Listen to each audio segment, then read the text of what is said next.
رسول اللہ صلی اللہ علیہ وسلم نے فرمایا، ہر شخص صبح کو اٹھتا ہے تو اپنے نفس کا سودا کرتا ہے، یا تو اسے آزاد کراتا ہے یا اسے ہلاک کر دیتا ہے. یعنی یا تو اچھے کام کرتا ہے، نیکی کے کام کرتا ہے جن کی وجہ سے وہ دوزخ سے بچ جاتا ہے، یا پھر ایسے کام کرتا ہے کہ جو اس کو ہلاک کر دے، یعنی تباہی کی طرف لے جائے.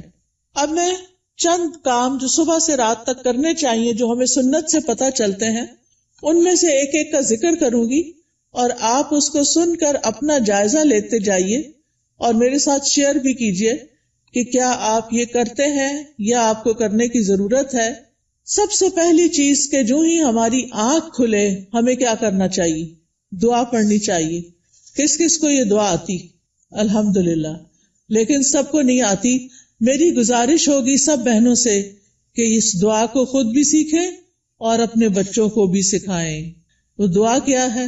الحمدللہ الذی احیانا بعدما اماتنا والیہ النشور. اور ایک اور دعا بھی ہے، اگر وہ بھی آتی ہے تو ٹھیک، نہیں تو وہ بھی اچھا ہے. الحمدللہ الذی رد علی روحی واذن لی بذکرہ. اللہ کا شکر ہے جس نے میری روح لوٹا دی اور مجھے اپنے ذکر کی اجازت دے دی، کہ مجھے توفیق دے دی. کیونکہ آپ دیکھیں کتنے ہی لوگ ہیں جو سوتے ہیں تو پھر جاگتے نہیں. ابھی ریسنٹلی میری ایک بہت عزیز ساتھی کے ہسبینڈ کا انتقال ہوا ہے. وہ صبح اٹھے ہیں، فجر کے وقت نماز پڑھی ہے، اپنے معمولات کیے ہیں، پھر اشراق پڑھی ہے اور دوبارہ آرام کرنے کے لیے لیٹ گئے. ہم میں سے اکثر لوگ یہ کرتے ہیں نا، راتیں چھوٹی ہوتی ہیں، موسم بھی گرم ہوتا ہے، رات کو سوتے ہوئے دیر ہو جاتی ہے تو انسان پھر کیا کرتا ہے، اٹھنے کے بعد پھر لیٹ جاتا ہے. اور وہ اسی طرح لیٹ گئے ہیں لیکن پھر دوبارہ نہیں اٹھے. ہمیں سے کسی کو نہیں پتا کہ جب وہ سوئے گا تو دوبارہ اٹھے گا یا نہیں.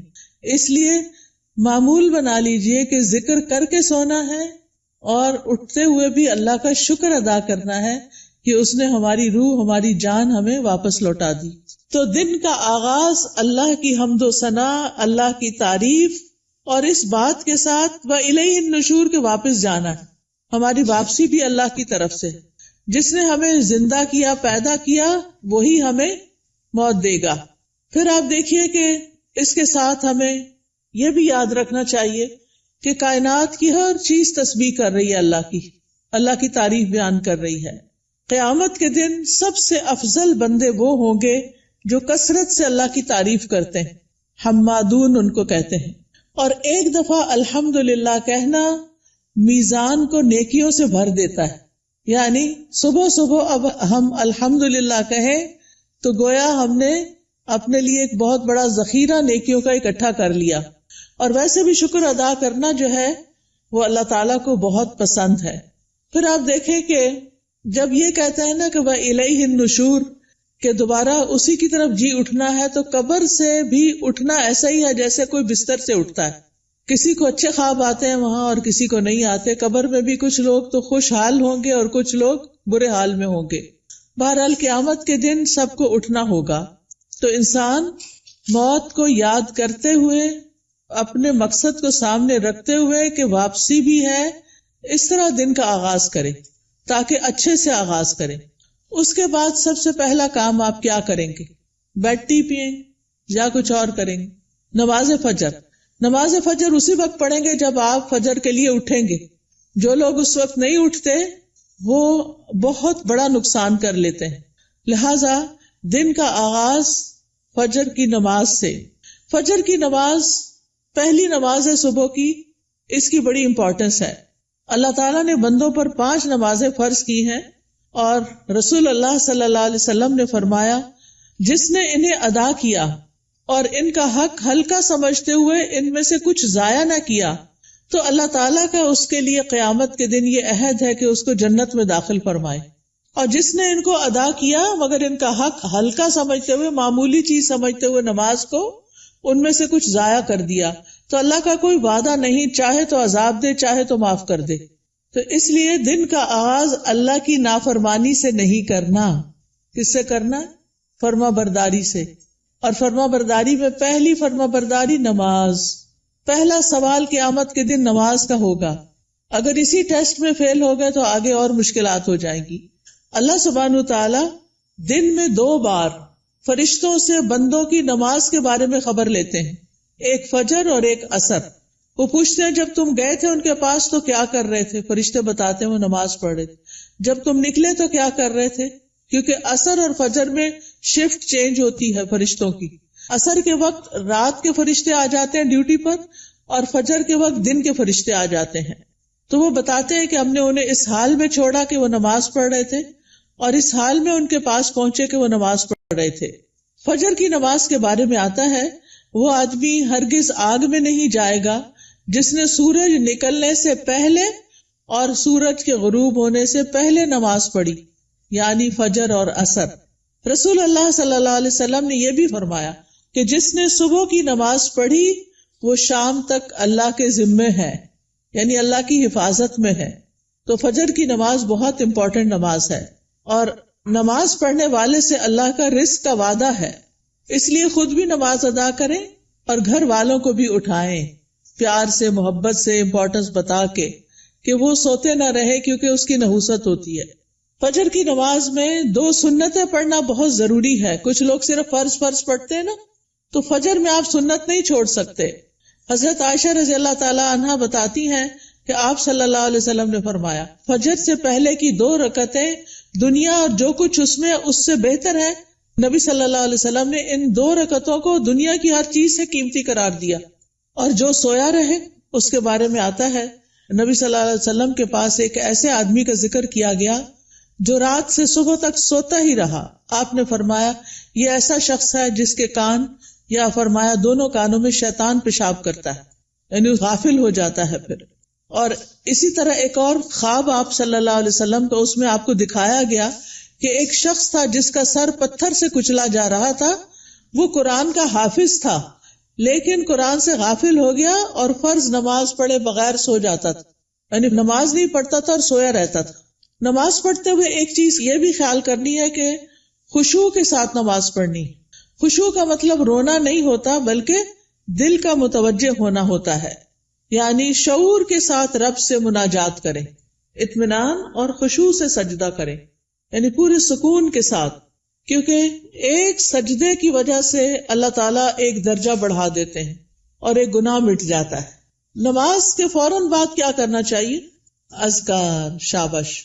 نماز کے بعد اگر کوئی مصلی پر بیٹھا رہے تو جب تک اس کا وضو نہیں ٹوٹتا فرشتہ اس کے لیے دعا کرتا ہے، اللہم اغفر لہ، اللہم ارحمہ، اے اللہ اس کی بخشش فرما دے، اے اللہ اس پہ رحم فرما۔ یعنی آپ مصلی پہ بیٹھے ذکر کر رہے ہیں، تسبیحات پڑھ رہے ہیں، دعائیں کر رہے ہیں، اور فرشتہ آپ کے لیے دعائیں کرنا شروع ہو گیا ہے۔ تو ہم میں سے ہر ایک کو فرشتوں کی دعائیں لینی چاہیے۔ اسی طرح ہر نماز کے بعد 33 بار سبحان اللہ، 33 بار الحمدللہ اور 34 بار اللہ اکبر پڑھنا چاہیے، اور آخر میں لا الہ الا اللہ وحدہ لا شریک لہ لہ الملک ولہ الحمد وہو علی کل شیء قدیر پڑھا جائے تو جو ایسا کرے گا اس کے سارے گناہ معاف کر دیے جائیں گے۔ ٹھیک ہے، چاہے وہ سمندر کی جھاگ کے برابر ہو۔ کتنی بڑی بات ہے نا یہ، اس لیے اس کا اہتمام کیا رکھنا ہے۔ اگر کسی وجہ سے آپ مصروف ہیں، 33 بار نہیں پڑھ سکتے تو 10 بار بھی پڑھ سکتے ہیں۔ ٹھیک ہے، پھر یہ کہ انگلیوں پر تسبیح کریں، کیونکہ انگلیاں قیامت کے دن کیا کریں گی؟ گواہی دیں گی۔ ہر فرض نماز کے بعد آیت الکرسی ضرور پڑھیں۔ اس کا فائدہ کیا ہے؟ جی، ایسے شخص کو موت کے علاوہ کوئی چیز جنت میں لے جانے سے نہیں روک سکتی۔ اتنا بڑا اجر و ثواب۔ میں یہ ساری باتیں اس لیے کر رہی ہوں کہ آپ اپنا جائزہ لیں۔ اگر کوئی چیز چھوٹ گئی ہے، بھول گئی ہے، پتہ ہے لیکن کرتے نہیں، تو کرنا شروع کر دیں۔ وہ دن جس میں یہ باتیں کریں گے آپ، اس کی نسبت بہت زیادہ اجر و ثواب والا ہوگا جس میں آپ یہ نہیں کریں گے۔ دنیا کے کام کبھی ختم نہیں ہو سکتے، لیکن ہمیں کیا کرنا چاہیے؟ اپنے اذکار، اپنی عبادات کو بھولنا نہیں۔ اسی طرح ہم میں سے اکثر لوگ کہتے ہیں مجھے نظر لگ گئی، وہ فلانے نے جادو کر دیا، وہ گھر میں یہ شر ہو گیا، تو اس کا حل بتایا گیا ہے کہ ہر نماز کے بعد قل هو اللہ 1 دفعہ، قل اعوذ برب الفلق 1 دفعہ اور قل اعوذ برب الناس 1 دفعہ پڑھے۔ یہ نماز کے بعد پڑھنی چاہیے۔ اچھا، اب آپ دیکھیے کہ بعض لوگ بیمار ہوتے ہیں، کوئی ایسی تکلیف ہوتی ہے ان کو سمجھ نہیں آتی، وہ پڑھ کے انہیں ہتھیلی پہ پھونک مار کے اپنے سر سے، منہ اور پورے جسم پر اپنا ہاتھ پھیر لیا کریں. اس سے انشاءاللہ ان کا شر بھی دور ہو جائے گا، ان کی بیماری بھی ختم ہوگی. نماز کے بعد کیا کرنا چاہیے؟ صبح شام کے اذکار، پروٹیکشن کی دعائیں. آپ میں سے کس کس کے پاس ایاک نستعین کتاب ہے؟ الحمدللہ کافی لوگوں کے پاس ہے. جس کے پاس نہیں، اگر آج آئی بھی ہے تو ضرور لے لیں. اور انگلش میں بھی ہے، اس میں ٹرانسلیٹریشن کی ہوئی ہے. اگر عربی نہیں پڑھ سکتے بچے تو ان کو انگلش میں پڑھنی آ جائے تو وہ بچوں کو ضرور ساتھ ساتھ سکھائیں. ہر ماں خود اپنے پڑھنے کے ساتھ اپنے بچوں کو بھی سکھائے. تو اگر زبانی یاد نہیں تو دیکھ کے پڑھ لیجئے. انشاءاللہ جب آپ پروٹیکشن کی دعائیں پڑھیں گے تو آپ نظر سے، حسد سے اور بہت سے شر سے بچ جائیں گے. ٹھیک ہے نا؟ ایسا نہیں کہ لوگوں کی نظر تیز ہوتی ہے، ایسا ہے کہ ہمارے اوپر پروٹیکشن وال نہیں ہوتی کیونکہ ہم اذکار نہیں کرتے.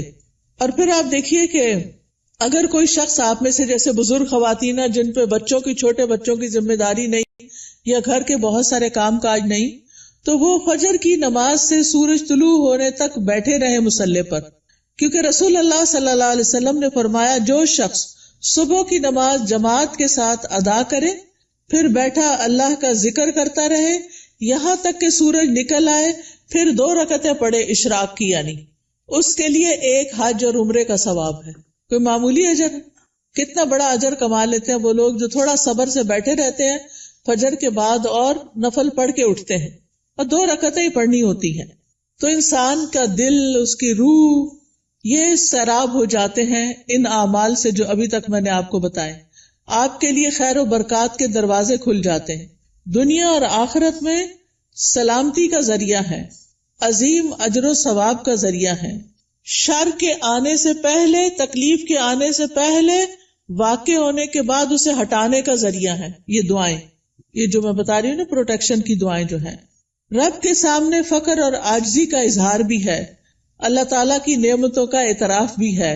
اور یہ ایسے ہی ہے جیسے کوئی دشمن سے بچنے کے لیے اپنے آگے کوئی وال کھڑی کر لے.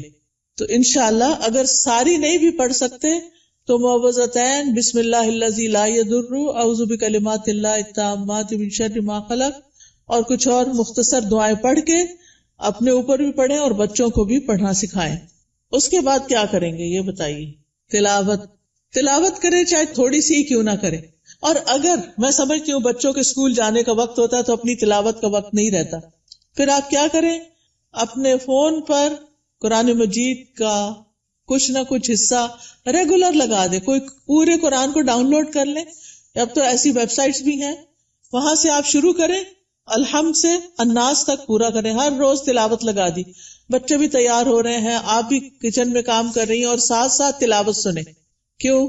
ان الذین یتلون کتاب اللہ واقاموا الصلاۃ وانفقوا مما رزقناہم سرا وعلانیۃ یرجون تجارۃ لن تبور.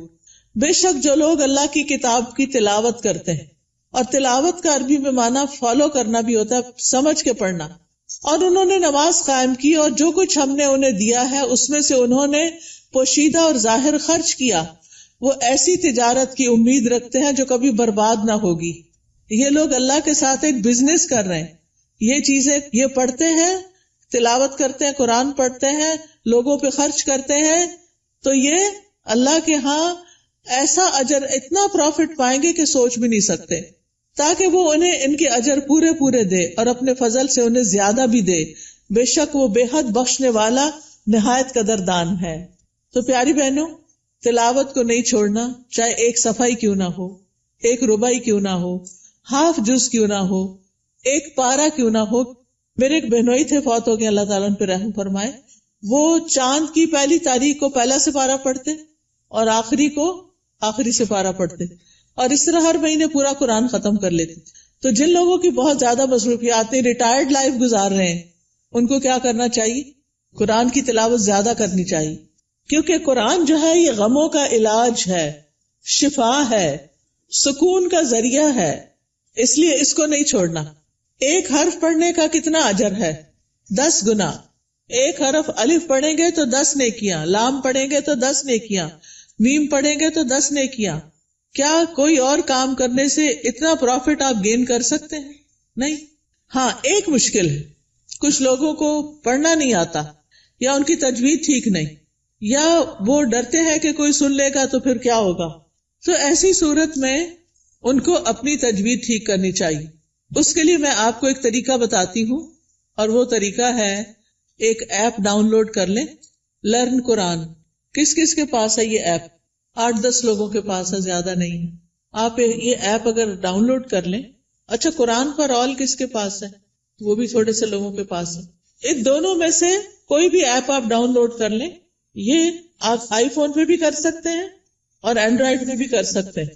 ٹھیک ہے، اس میں آپ تجوید سیکشن پہ چلے جائیں. تجوید پہ جائیں گے تو وہاں آپ کو ایک ایک آیت کہلوائی ہوئی ملے گی. پہلے ٹیچر پڑھے گی، پھر پیچھے آپ پڑھیں گے. تو آپ کیا کریں، جب ٹیچر پڑھ رہی ہو غور سے سنیں، جب اسٹوڈنٹس آگے پڑھے آپ بھی ساتھ شامل ہو جائیں. تو اس طرح روز پڑھتے پڑھتے آپ کی تجوید ٹھیک ہو جائے گی. کیونکہ بعض کا جب انسان بڑا ہو جاتا ہے نا، تو اس کو شرم آتی ہے کسی کے پاس جا کے غلطیاں نکلوانے کی، یا ٹائم نہیں ہوتا، یا فیس نہیں دے سکتے، یا کوئی اور مسائل ہوتے ہیں. تو آپ قرآن مجید کھول کے بیٹھ جائیں، آڈیو لگا کے بیٹھ جائیں، اور 7 انگلی رکھ کے ایک ایک آیت کو پڑھ پڑھ کے یاد کریں. اس کے مخارج ٹھیک کریں، ادائیگی ٹھیک کریں. ٹھیک ہے، جس گھر میں قرآن پڑھا جاتا ہو وہاں فرشتے حاضر ہوتے ہیں. ابو ہریرہ کہا کرتے تھے، بے شک قرآن پڑھنے کی وجہ سے گھر اپنے رہنے والوں کے لیے کشادہ ہو جاتا ہے. اس میں فرشتے حاضر ہوتے ہیں، شیاطین اس گھر کو چھوڑ دیتے ہیں اور اس کی خیر و برکت بڑھ جاتی ہے. یعنی اس گھر میں خیر و برکت ہوتی ہے جس میں کیا ہوتا ہے، قرآن کی تلاوت ہوتی ہے. آج آپ دیکھیں ہمارے بچے ویڈیو گیمز کے پیچھے دیوانے ہیں، قرآن پڑھنے کے لیے تیار نہیں.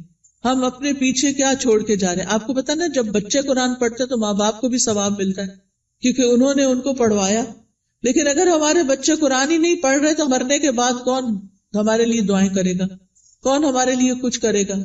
تو اس لیے پیاری بہنوں، آپ ان کے لیے عملی نمونہ بنو، رول ماڈل بنو. آپ گھر میں ان کے بیچ میں بیٹھ کے تلاوت کرو، سیکھو. اگر نہیں تو انہیں بتائے، میں اب دیکھو اس ایج میں سیکھ رہی ہوں، چلو ہم سب مل کے سیکھتے ہیں. ان کو بھی ساتھ بٹھا لیں، چھوٹی سی گھر میں کلاس بنا لیں، 2-3 بچے اور آپ خود بیٹھ جائیں. اگر آپ کے ہسبینڈ بھی ساتھ بیٹھ جائے تو بہت ہی اچھا ہے. اگر یہ نہیں ہوتا تو کوئی ٹیچر ہائر کریں جو گھر پہ آئے، یا آپ اس کے پاس لے جائیں یا آن لائن پڑھائیں. لیکن اس فریضے سے آپ نے کوتاہی نہیں کرنی کہ بچوں کو قرآن سکھا کے جانا ہے دنیا سے. اور جس گھر میں قرآن نہیں پڑھا جاتا وہ اپنے رہنے والوں کے لیے تنگ ہوتا ہے، نحوست ہوتی ہے اس میں. فرشتے اس گھر کو چھوڑ دیتے ہیں، شیاطین آ جاتے ہیں اور اس گھر کی خیر و برکت کم ہو جاتی. تب ہمارے اوپر ہے نا، ہم کیا چاہتے ہیں. قرآن مجید صرف موبائل سے نہیں پڑھیں، وہ بھی ٹھیک ہے اگر نسخہ نہیں ہے آپ کے پاس، لیکن مصحف ہونا چاہیے. اور مصحف کو اپنے سرانے رکھا کریں. سرانے سے مطلب بیڈ سائڈ ٹیبل ہے نا، وہاں رکھا کریں. کیونکہ قبر میں بھی قرآن سرہانے کی طرف سے آئے گا اور بچائے گا. اگر دنیا میں ساتھ نہیں رکھا نا، قبر میں نہیں آئے گا. سمجھ آ گئی بات؟ تو ابھی سے اس کو پاس رکھے، ساتھی بنائیں تاکہ قبر میں بھی وہ آپ کے ساتھ ہو. حدیث میں آتا ہے، آدمی کو جب اس کی قبر میں لایا جاتا ہے تو فرشتہ اس کے سر کی طرف سے عذاب دینے کے لیے آتا ہے. تو تلاوت قرآن اسے دور کر دیتی ہے.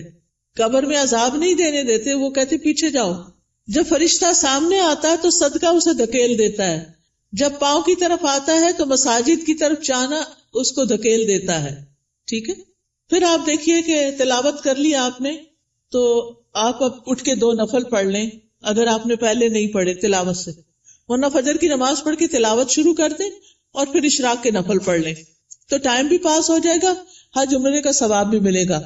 یہ 2 نفل جو ہیں سارے جوڑوں کا صدقہ ہے.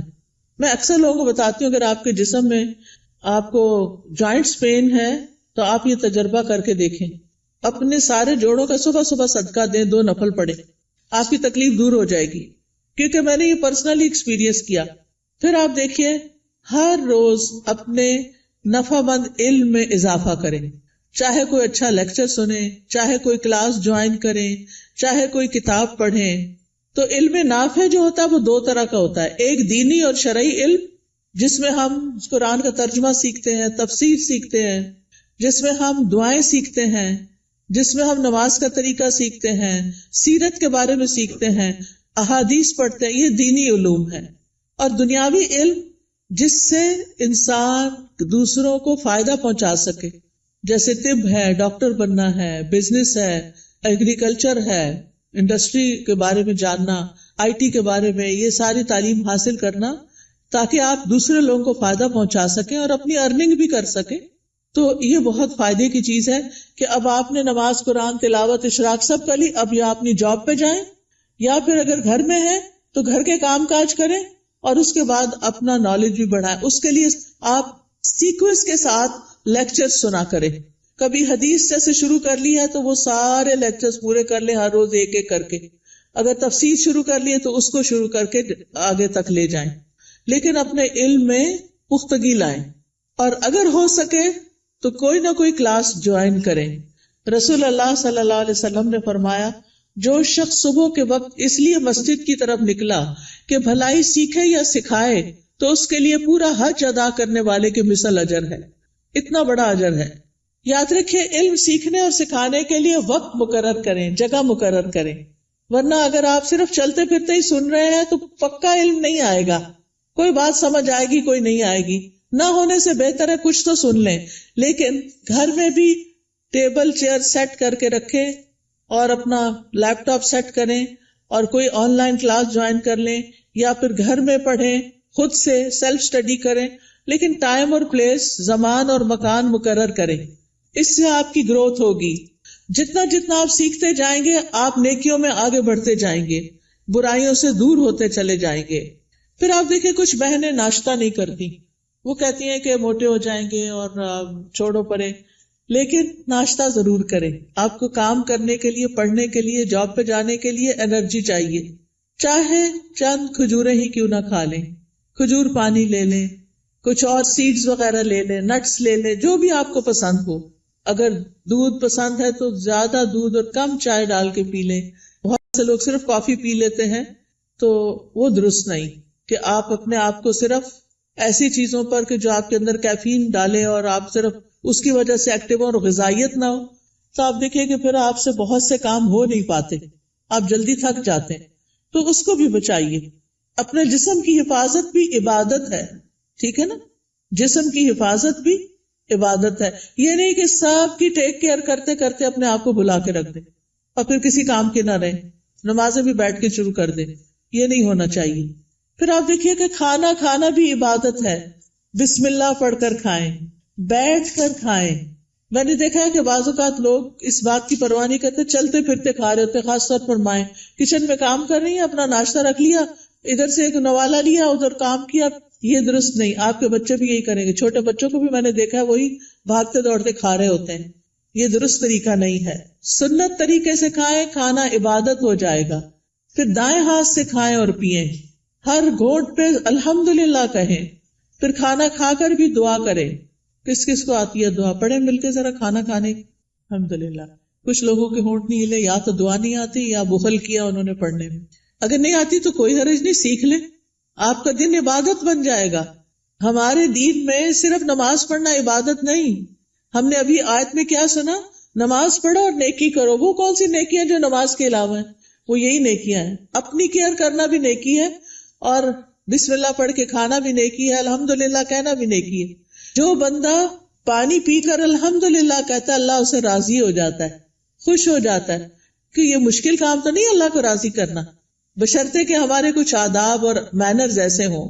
صبح صبح اپنے آپ سے سیلف ٹاک کیا کریں اور کہا کریں میری ساری زندگی میرے رب کے لیے، میں اللہ کی بندی ہوں، اللہ کی فرما بردار بنوں گی، اللہ کا حکم مانوں گی، اللہ کو راضی کروں گی. اپنے آپ سے یہ باتیں کیا کریں.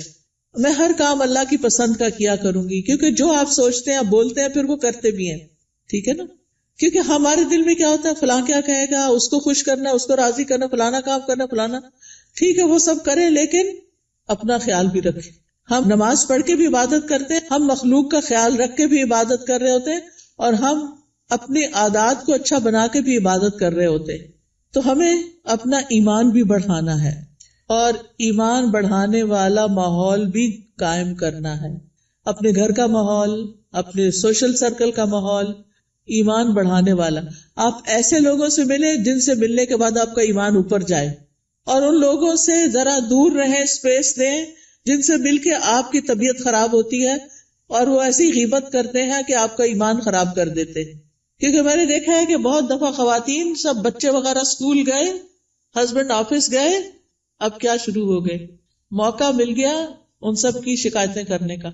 کبھی اماں کو شکایت لگا رہے ہیں، کبھی دوست کو لگا رہے ہیں، روزانہ کی روٹین. کچھ لوگوں کو تو ہمیں فون کرنا ہی ہوتا ہے کہ ہمارے دوست ہوتے ہیں، آ نہیں سکتے، ہم جا نہیں سکتے، تو ہم فون پہ باتیں کرتے ہیں. اور اب تو فیس ٹائم اور پتہ نہیں کیا کیا باتیں کرنے کے ذریعے آ گئے ہیں دور بیٹھے لوگوں سے بھی. ایک دن ایک بچی نے مجھے فون کیا، رو رہی ہو. میں نے کہا کیا مسئلہ ہے تمہیں، کچھ اور کی طرف سے تکلیف ہے؟ نہیں کوئی تکلیف نہیں، تمہارے رزق کی کمی نہیں، وہ بھی کمی نہیں، میرے پاس ہر نعمت. میں نے کہا پھر کیوں رو رہی ہیں؟ کہتی ہے وہ میری بھابھی نے میری امی کا جینا حرام کر رکھا ہے. میں نے کہا آپ کو کیسے پتا چلا؟ یعنی مجھے لیٹسٹ خبر دے رہی تھی کہ آج میری بھابھی نے یہ فساد گھر میں کیا. میں نے کہا وہ اللہ کے بندے آپ کو بتاتے کیوں ہیں؟ وہ یو کے میں رہتی تھی. میں نے کہا آپ پاکستان کی خبریں یو کے میں سن کے رو کے کینیڈا میں رپورٹ کر رہی ہیں، ساری دنیا کو سر پہ اٹھائے ہوئے ہیں. کیا فائدہ ایسی زندگی کا؟ اگر ہمارے گھر میں کوئی جھگڑا نہ تو اللہ کے واسطے بیٹیوں کو آرام سے اپنے گھر میں رہنے دیں، اپنے جھگڑوں کو گھر میں خود ہی نپٹا لیں. بہو کی شکایتیں بیٹی کو، بیٹی کی شکایتیں باپ کو، اس کو یہ چھوڑ دیں. یہ سکون برباد کرنے والی چیزیں ہیں. بات کریں تو علم کی بات کریں، اچھی کسی کو کھانا پکانے کی ٹپ دیں، کوئی بیمار ہے تو اس کو صحت کے لیے کوئی مشورہ دیں، لیکن اس قسم کی باتیں نہ کریں کیونکہ یہ غیبت ہے. اور آپ کی نے جو صبح سے وہ اٹھی ہوئی ہے نا اور جو کچھ کیا ہے سب صفائی ہو جائے گی، شام ہونے سے پہلے سب کچھ ختم. تو اس لیے بہت ضروری ہے کہ ہم کیا کریں، اپنی زندگی کا جائزہ لیں کہ کون سی چیزیں ایمان بڑھانے والی ہیں اور کون سی گھٹانے والی ہیں. ایمان گھٹانے والے کام، گناہ کے کام، نافرمانی کے کام، جھوٹ اور بخل. پھر آپ دیکھیں کہ اپنے جسم اور اپنی روح کا خیال کرنے کے لیے اپنے آپ کو صاف ستھرا رکھیں، یہ بھی عبادت ہے. آپ نے وہ حدیث سنی ہوگی نا، صفائی نصف ایمان ہے، وہ بچپن میں رٹا دیتے ہیں. اپنے جسم کی صفائی، ایکسٹرا بالوں کی صفائی، اپنے کپڑوں کی صفائی، اپنے گھر کی صفائی پہ لگ جائیں. اور کس نیت سے کہ یہ عبادت ہے. میں اپنا ماحول صاف کر رہی ہوں، اپنے گارڈن کو صاف کر رہی ہوں، اپنی کھڑکیاں صاف کر رہی ہوں، جو بھی کریں. اور ایک ہی دن میں سب کچھ نہیں کریں، پھر نماز بھی نہیں پڑھی جائے گی. اپنا اسکیجول بنا کے سیٹرڈے کو یہ کرنا، سنڈے کو یہ، منڈے کو یہ، اور کس کام میں کس کو ساتھ لگانا ہے، بچوں کو لگانا ہے، ہسبینڈ کو لگانا ہے، اپنی کسی فرینڈ کو بلا کے ساتھ لگانا ہے، وہ سارا کچھ لکھ کے رکھ لیں. اور اکیلی اپنی جان پہ زیادہ بوجھ نہ ڈالے، ٹھیک ہے. پھر اپنے جسم، ناخن، بال، دانتوں، ان سب کی صفائی کا اہتمام. مسواک رب کو راضی کرنے کا ذریعہ ہے. پھر وضو کے بعد کی دعا، پھر اذان سن کے اس کی دعا. پھر کوئی بھی ایسی چیز جو آپ کو پریشان کرتی ہے اس کے بارے میں اپنے رب پر توکل کہ یا رب تو ہی کرنے والا ہے، میں تیری ہی طرف رجوع کرتی ہوں، تجھ سے ہی دعا کرتی ہوں. اور رب سے دل ہی دل میں باتیں کیا کریں. کسی بھی طرح کے حالات ہوں، اللہ کی رحمت سے نا امید نہ ہوں، اللہ کی رحمت سے پر امید رہیں. باہر گروسری کرنے جا رہے ہیں، کوئی بھی کام کر رہے ہیں، اس کے ساتھ اپنا غور و فکر اور ذکر جاری رکھیں. تمام دن اللہ کے ذکر سے اپنی زبان کو تر رکھیں. یعنی دنیا کے کام کرتے ہوئے جب زبان یعنی کہ خالی ہے، کچھ بھی بولنے کو نہیں، تو اللہ کا ذکر دل ہی دل میں اور زبان سے کرتے رہیں، کیونکہ اس سے آپ کے دل میں سکون رہے گا، آپ کی روح سرشار رہے گی. ایک دفعہ سبحان اللہ اور الحمدللہ کہنے سے زمین آسمان بھر جاتا ہے. اور یہاں پر کچھ کارڈز بھی ہم آپ کے لیے لائے ہیں جن میں اذکار ہیں، تو اپنے کام کاج سے فارغ ہو کے آپ وہ ذکر کر سکتے ہیں، جیسے یہ تسبیحات ہیں. پھر اسی طرح اگر آپ کو رزق کی تنگی ہے تو یہ رزق میں کشادگی کے لیے دعائیں ہیں. پھر اگر کسی اہم کام میں آپ کو مشورہ کرنا تو یہ استخارہ ہے، استخارہ کیسے کریں اور اس کی دعا. پھر اسی طرح اللہ کا شکر ادا کرنے کے لیے یہ الحمدللہ کا کارڈ ہے، یہ دعائیں ہیں شکر ادا کرنے کی، اللہ کی تعریف کی، کیونکہ اللہ کی تعریف کرنے والے قیامت کے دن سب سے افضل بندے ہوں گے. پھر یہاں کچھ تسبیحات بتائی گئی ہیں، ان کا انگلش میں بھی ٹرانسلیشن ہے جن کے بہت بڑے بڑے فائدے ہیں. پھر آپ دیکھیے اگر قرض سے پریشان ہیں، مالی معاملات میں، تو یہ دعائیں ہیں، ان کا بھی انگلش ٹرانسلیشن موجود ہے. پھر یہ پروٹیکشن کی دعائیں ہیں. تو آپ دیکھیے کہ معمولی قیمت کے یہ کارڈ جو ہیں آپ کی زندگی میں بہت بڑی تبدیلی لا سکتے ہیں. تو آپ نے اگر یہ سارے اپنے گھر میں رکھے ہوئے ہوں ایک دن ایک اٹھا کے پڑھ لیجئے، دوسرے دن دوسرا پڑھ لیجئے، تیسرے دن تیسرا پڑھ لیجئے، اور اس طرح آپ کا ذکر کے ساتھ ایک رابطہ قائم ہو جائے گا. کثرت سے توبہ استغفار کریں. اگر کوئی مسائل ہے زندگی میں، کوئی پریشان کر رہی ہے چیز، تو استغفار کی کثرت، استغفر اللہ کی تسبیح کر سکتے ہیں، اللہم اغفر لی کی تسبیح کر سکتے ہیں. پھر اسی طرح وقت کا بہتر سے بہتر استعمال کریں. وقت جو ہے وہ بہت قیمتی نعمت ہے. ایک دفعہ اگر وقت چلا جائے تو دوبارہ نہیں آتا، اس لیے ہر دن کو مفید اور پروڈکٹیو ڈے بنائیں. رسول اللہ صلی اللہ علیہ وسلم نے فرمایا 2 نعمتیں ایسی ہیں جن کے بارے میں اکثر لوگ خسارے میں ڈالے گئے ہیں، ایک تندرستی اور دوسرے فراغت، کہ اس سے وہ فائدہ نہیں اٹھاتے جتنا اٹھانا چاہیے. بیمار ہو کر تو انسان کچھ کر نہیں سکتا. جب تک اللہ آپ کو چلتا پھرتا رکھے، آپ عبادت بھی خوب دل بھر کے کریں اور بندوں کی خدمت بھی کریں اور فضول قسم کی ایکٹیویٹیز میں اپنا وقت ضائع نہ کریں. آپ دیکھیے کہ ہمارے دن میں کئی ڈسٹریکشنز ہوتی ہیں، خاص طور پر فون کی وجہ سے. ہم نے کوئی اپنے گول سیٹ کیے ہوئے ہوتے کہ آج کے دن میں نے یہ اور یہ کام کرنے ہیں. آپ کرنا شروع کرتے ہیں کہ اتنے میں بیل بج جاتی ہے، آپ فون اٹھا لیتے ہیں اور کہیں سے کہیں پہنچ جاتے ہیں، اور جو کرنے کا کام تو وہ دھرے کا طرح رہ گیا. تو اس چیز سے بھی آپ نے کانشیس رہنا ہے. کچھ وقت کے لیے فون بند کر دیا کریں اور اس وقت اپنے کرنے کے کام پہلے پورے کریں، پھر اس کے بعد فون کھولیں، تاکہ آپ کا دن نتیجہ خیز دن ہو. جب انسان اپنے کرنے کے کام کر لیتا ہے تو اس کو ایک خاص سیٹسفیکشن ہوتی ہے، خاص خوشی نصیب ہوتی ہے. تو آپ اپنے کرنے کے کاموں کی لسٹ بنائیں، اپنے مقاصد کو دہرایا کریں، بے مقصد چیزوں سے خود کو دور رکھیں، اور جو ٹارگٹ آپ حاصل کرنا چاہتے ہیں اس کے لیے دیکھیں کہ آپ کو کیا کیا چاہیے، وہ بھی لکھ لیں. پھر اسی طرح کاموں کو لٹکائیں نہ، تاخیر نہ کریں، وقت پر کریں. روٹین بنائیں تو کام سارے ہی ہو جائیں گے، کیونکہ ہیپ ہیزرڈ کبھی کچھ کر لیا، کبھی کچھ کر لیا، کبھی کچھ کر لیا، بہت وقت ضائع ہوتا ہے. ایک کام کرتے ہوئے آپ کو یہ پتا ہونا چاہیے کہ نیکسٹ کیا کرنا ہے مجھے. یہ نہیں کہ اوہو آج میں یہ تو کرنا بھول ہی گئی، یہ تو پڑھا ہی نہیں، یہ تو کیا ہی نہیں. پھر آپ دیکھیے کہ جتنے بھی اطاعت کے کام، عبادت کے کام ہوتے ہیں، اس میں مشقت لگتی ہے، محنت لگتی ہے. اس کے لیے اپنے نفس سے جہاد کرنا پڑتا ہے، اپنے نفس کو کنٹرول کرنا پڑتا ہے، کیونکہ کامیاب بھی وہی ہوتا ہے جو نفس کا تزکیہ کر لیتا ہے. قد افلح من تزکا وذکر اسم ربہ فصلی، فلاح پا گیا جس نے پاکیزگی اختیار کی اور اپنے رب کا نام یاد کیا پھر نماز پڑھی. یہ ہے کامیاب ہونے والے. لہذا دن بھر اپنی نمازوں کی حفاظت، کیونکہ نماز قبر میں ساتھ داخل ہوگی، بچوں نے بھی نہیں داخل ہونا، مال نے بھی داخل نہیں ہونا، کسی دوست نے بھی ساتھ نہیں جانا. جس چیز نے جانا ہے اس کی فکر سب سے پہلے کرے. نبی صلی اللہ علیہ وسلم سے سوال کیا گیا کہ سب سے افضل اعمال کون سے ہیں، تو آپ نے فرمایا نماز کو اس کے اول وقت پر ادا کرنا. ٹائم ہو تو بلا وجہ تاخیر نہ کریں، فوراً پڑھ لیں. اور پھر نماز کی 12 سنتیں بھی ادا کیا کریں دن بھر میں، کیونکہ ایسا کرنے والے کے لیے جنت میں گھر بنا دیا جاتا ہے. آپ دیکھیے کہ صرف 1 سال اگر کوئی شخص سنت موقدہ پڑھتا ہے تو نہ پڑھنے والے کے درمیان اور اس کے درمیان 4320 رکعتوں کا فرق پڑ جاتا ہے.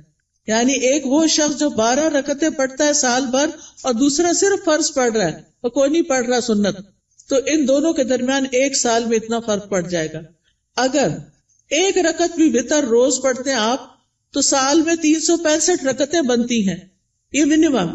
لیکن کچھ لوگ وتر بھی نہیں پڑھتے، وہ اس سے بھی محروم. روزانہ چاشت کی 2 رکعتیں پڑھنا یا اشراق کی 2 رکعتیں پڑھنا اور نہ پڑھنا برابر نہیں، 703 رکعتوں کا فرق پڑ جاتا ہے. ٹھیک ہے، تو اس لیے اپنی سستی کی وجہ سے نمازوں سے غفلت نہ برتیں، سنتوں کی بھی حفاظت کریں. پھر یہ ہے کہ دن میں کوئی چوٹ لگ گئی، کوئی بری خبر سن لی، کوئی بچے کا کام ایسا آ گیا، کوئی دل کو ناخوشگوار کرنے والی چیزیں آ گئی، تو ایسے میں اللہ کی طرف فوراً رجوع کریں. کوئی بری خبر سن لی، فوراً اللہ کی طرف رجوع. اور پھر اس کے بعد ہر کام عبادت سمجھتے ہوئے کریں، چاہے کھانا پکانا ہے، چاہے صفائی کرنا ہے، چاہے کپڑے دھونا ہے. کھانا کھلانا جو ہے وہ افضل ترین عبادت ہے. قرآن مجید میں آتا ہے وَيُطْعِمُونَ الطَّعَامَ عَلَى حُبِّهِ مِسْكِينًا وَيَتِيمًا وَأَسِيرًا إِنَّمَا نُطْعِمُكُمْ لوجہ اللہ لا نرید منکم جزاء ولا شکورا، وہ اس کی محبت میں کھلاتے ہیں مسکین کو، یتیم کو، اسیر قیدی کو. کیا کہتے ہیں کھلاتے ہوئے؟ ہم تمہیں صرف اللہ کے چہرے کی خاطر کھلا رہے ہیں کہ ہم اللہ کا دیدار کرنا چاہتے ہیں، ہم تم سے نہ شکریہ چاہتے ہیں نہ بدلہ چاہتے ہیں. انا نخاف من ربنا یوما عبوسا قمطریرا، بے شک ہم اپنے رب سے اس دن کے بارے میں ڈرتے ہیں جو تیوری چڑھانے والا نہایت سخت ہوگا. تو ان کے ساتھ کیا معاملہ ہوگا؟ اللہ بھی ان کو قیامت کے دن کی مشقتوں سے بچا لے گا اور ان کو خوشی اور تر و تازگی ملے گی. فوقاہم اللہ شر ذلک اليوم ولقاہم نضرۃ وسرورا. تو اس لیے کھانا گھر والوں کو بھی پکا کے کھلائیں یا مہمانوں کے لیے پکائیں تو خوشی خوشی پکائیں، احسان نہ جتائیں اور ضائع نہ کریں. کپڑے دھونا، نہانا، بچوں کو نہلانا، گھر صاف کرنا، یہ سب صفائی اور طہارت کے اہتمام ہیں، یہ ایمان کو مکمل کرتے ہیں. پھر آپ دیکھیے کہ نیکیوں کے کام میں سستی نہیں کرنی. نیکی کا کوئی بھی کام، آپ کی دوست نے فون کر دیا کہ فلاں شخص بیمار ہے، غریب ہے، اس کے لیے مدد کرنی ہے، آپ بھی اپنا کچھ حصہ ڈال دیا، صدقہ کر دیا. تو نیکی کے ہر کام میں حصہ ڈالا کرے. حضرت ابوبکر کے بارے میں آتا ہے، نبی صلی اللہ علیہ وسلم کی مجلس میں لوگ بیٹھے ہوئے تھے، آپ نے پوچھا آج تم میں سے کس نے روزے کی حالت میں صبح کی ہے؟ حضرت ابوبکر رضی اللہ عنہ نے عرض کیا میں نے. آپ نے پوچھا آج کس نے مریض کی عادت کی؟ انہوں نے کہا میں نے. آپ نے پوچھا تم میں سے جنازے میں کس نے شرکت کی؟ انہوں نے کہا میں نے. آپ نے پوچھا کس نے مسکین کو آج کھانا کھلایا؟ تو ابوبکر کہتے ہیں میں نے رضی اللہ عنہ. تو نبی صلی اللہ علیہ وسلم نے فرمایا جب کسی شخص کے لیے ایک ہی دن میں یہ خصلتیں جمع ہو جائیں وہ جنت میں ضرور داخل ہوگا. یہ جنت میں جانے والے کام. اچھا ہمیں پتہ چلتا رہتا ہے کوئی بیمار ہے، جب کہتے اچھا اللہ اس کو شفا دے، بس ادھر ہی بیٹھ گئے، خبر نہیں لیتے. ہمیں پتہ ہوتا ہے کہ کوئی بھوکا ہے یا نہیں کھانا پکا سکتا یہ کھا سکتا، ہم کر سکتے ہیں تو ہم توجہ نہیں کرتے. ہم راشن کا انتظام کر سکتے، ہم کسی بھی طرح مدد کر سکتے ہیں، لیکن اس کی طرف توجہ کرنے کی ضرورت ہے. پھر اللہ کی نافرمانی سے بچیں، جہنم کو سامنے رکھتے ہوئے گناہوں سے بچیں. یعنی صرف نیکی کے کام کرنا کافی نہیں، گناہوں سے بچنا بھی بڑا ضروری ہے. پھر لوگوں کے ساتھ معاملہ کرتے ہوئے اچھے اخلاق سے پیش آئیں. سب سے پہلا حق آپ کے اوپر والدین کا ہے.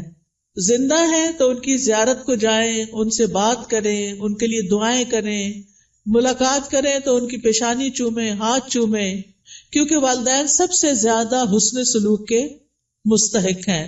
نماز میں ان کے لیے دعائیں کریں. فوت ہو گئے ہیں تو ان کے لیے دعا کے علاوہ صدقہ کیا کریں. گھر والوں کے لیے باعث خیر بنے، اپنے گھر والوں کو آگ سے بچائیں، ان کو نیکی اور دین کی طرف لا کر.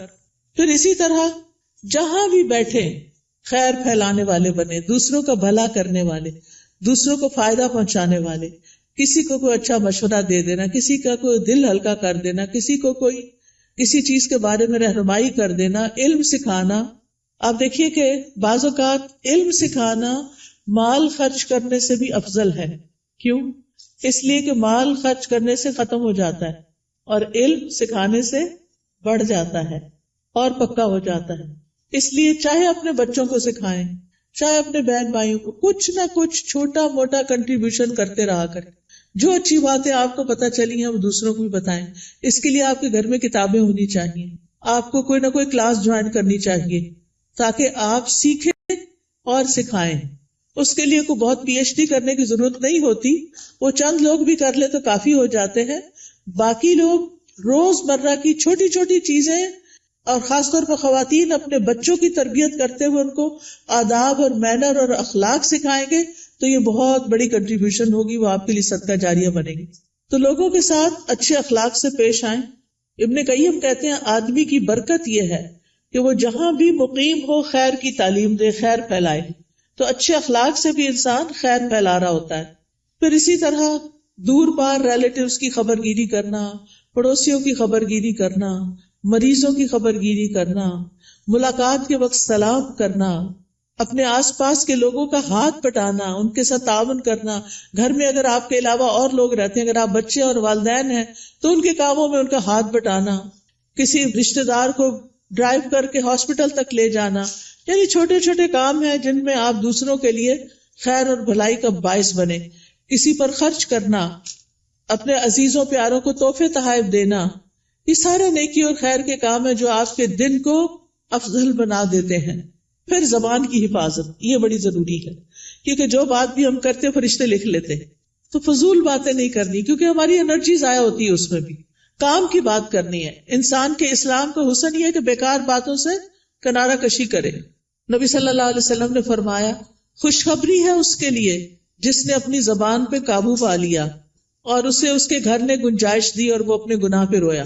یعنی اس کا گھر اس کے لیے کافی ہو گیا، اس کے لیے سہولت ہے اس میں، اور فضول باتیں نہیں کرتا. کیلو کال چھوڑ دینا چاہیے. ہی سیڈ، شی سیڈ، یہ کہا گیا، فلاں نے یہ کیا، اس نے وہ، اس سے بہت سے فساد پھیلتے ہیں. مغیرہ بن شعبہ کہتے ہیں نبی صلی اللہ علیہ وسلم نے فرمایا بے شک اللہ تعالیٰ تمہارے لیے 3 باتیں پسند نہیں کرتا. بلا وجہ کی گپ شپ، بیکار کی باتیں اللہ کو پسند نہیں. مال ضائع کرنا، اور اس میں بعض اوقات ایکسٹرا ٹیشو استعمال کرنا، ٹیپ کھول کے باتوں میں لگ جانا اور پانی ضائع کرنا، بلا وجہ بتیاں جلا کے رکھنا، بیکار میں ادھر ادھر گھومنا، گاڑی کا گیس ختم کرنا. یعنی چھوٹی چھوٹی چیزوں میں بچت کرنی چاہیے. پھر اسی طرح یہ ہے کہ کسی کو زبان سے اذیت نہیں دینی چاہیے، کثرت سے صدقہ کرنا چاہیے، فقراء مساکین کا خیال کرنا چاہیے. پھر ایک اور بات یہ کہ غصے اور ناراضگی سے بچنا چاہیے. قرآن مجید میں جنت میں جانے والوں کی جو خوبیاں بتائی گئی ہیں وہ کیا ہے؟ وَالْكَاظِمِينَ الْغَيْظَ وَالْعَافِينَ عَنِ النَّاسِ وَاللَّهُ يُحِبُّ الْمُحْسِنِينَ. وہ غصہ پی جانے والے ہوتے ہیں اور کیا کرتے ہیں؟ لوگوں کو معاف کرتے ہیں. یہ کام بڑا مشکل ہے، لوگوں کو معاف کرتے ہیں. اللہ ایسے محسنوں سے محبت کرتا ہے. اگر ہمیں پتا چلے کہ کسی کو معاف کرنے سے اللہ مجھ سے محبت کرے گا تو ہمیں کیا مشکل ہے کہ جھگڑا چھوڑ دیں. لیکن بعض اوقات ہم ایگو کا مسئلہ بنا کے جھگڑا نہیں چھوڑتے، جس کی وجہ سے ہم اللہ کی نظر میں بھی گر جاتے ہیں اور بندوں کی نظر میں بھی. کوئی رسپیکٹ نہیں رہتی جھگڑا کرنے والوں کی. تو اس لیے بہت ضروری ہے کہ لوگوں کو معاف کرتے جائیں، کیونکہ وہ انسان ہے. یا تو یہ نہ کہ ہم نے کبھی کوئی غلطی نہ کی ہو، اگر ہم سے بھی غلطیاں ہوتی ہیں تو پھر دوسروں کو معاف کرنے میں کیا مشکل ہے. پھر قطع رحمی سے بچیں، رشتہ داروں سے تعلق قائم رکھیں، چاہے وہ آپ سے نہ بھی ملنا چاہیں. دوسروں پر ظلم سے بچیں، کیونکہ مظلوم کی آہ فوراً اوپر پہنچتی ہے. دل کی سختی سے بچیں، برے خیالات اور بدگمانیوں سے بچیں، غیبت کرنے اور سننے سے بچیں. مشکل وقت میں اللہ سے مدد مانگیں اور صبر کریں. آج ایک بچی کا میسج آیا کہ میری امی نے میرے بارے میں ایسا اور ایسا کہا ہے، میں اس وقت سے رو رہی ہوں، بہت میری طبیعت خراب ہو گئی. تو میں نے کہا پھر صبر کس چیز کا نام؟ اگر آپ نے اس وقت اپنے آپ کو سنبھالنا نہیں اور اس کو اتنا دل پہ لے لینا ہے، آپ اسٹرانگ بنیں. ماں باپ جب کوئی تنقید کرتے ہیں نا تو وہ ہمیں سمجھانے کے لیے، ہمیں میچور کرنے کے لیے کرتے ہیں، ہمارے دشمن نہیں ہوتے. تو چیزوں کو ان کے صحیح رخ سے لیں. ماں باپ مارے بھی ڈانٹے بھی تو بھی معاف کریں، ان کی عزت میں کمی نہ آنے دیں. اور اگر پریشانی گھیر لے تو لا الہ الا اللہ کثرت سے پڑھیں. اللہ اللہ ربی لا اشرک بہ شیئا لا الہ الا انت سبحانک انی کنت من الظالمین. اور دیگر دعاؤں کو اور اذکار کو لازم کر لیں، جس کا میں نے ابھی آپ کو تعارف کرایا. تنگی کے بعد پھر آسانی کا انتظار کریں، کیونکہ ان مع العسر یسرا.